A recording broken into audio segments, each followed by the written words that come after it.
कौन वास्तव में हिंदू धर्म व सनातन धर्म 33 कोटीर देवता अछंती? एही 33 कोटीर देवतांक संपर्क रे केउठी उल्लेख अछि? एही वीडियो रे मु आपनकु सेही सब विषय रे कहिबी। वीडियोटी को आरंभ रु शेष पर्यंत देखंतु।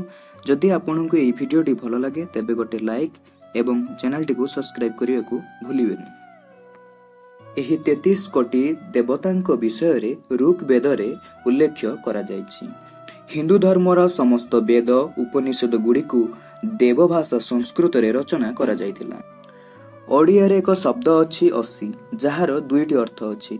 प्रथमटी हला संख्या विशेष एवं द्वितीयटी हला खड्ग बा खंडा। सेही परी संस्कृत शब्द कोटीर दुईटी अर्थ अछि।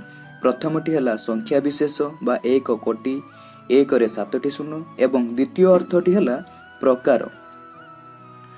अतीत रे बहु समय रे संस्कृत रे लिखा जाइथिबा वेद गुडी को जेते बेले आंचलिक भाषा रे अनुवाद करा गला सेते बेले अनुवादक माने कोटी शब्दर अर्थ को प्रकार परिवर्ते संख्या विशेष भाव रे अनुवाद करि दैथिले। आउ सेबेठु आम्भे माने समस्ते 33 कोटी बा 33 करोड़ देवी देवता अछंती बोली विश्वास करि आसुछु।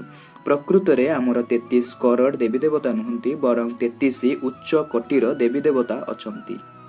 सेही 33 उच्च कोटीर देवता हेउछंती 11 रुद्र, 12 आदित्य, 8 वसु एवं 2 अश्विनी कुमार। एही सबु संख्या को जग कले आमे सर्वमोट 33 पाइबु। एही परि भाबरे हमर सर्वमोट 33 उच्च कोटीर देवता अछंती।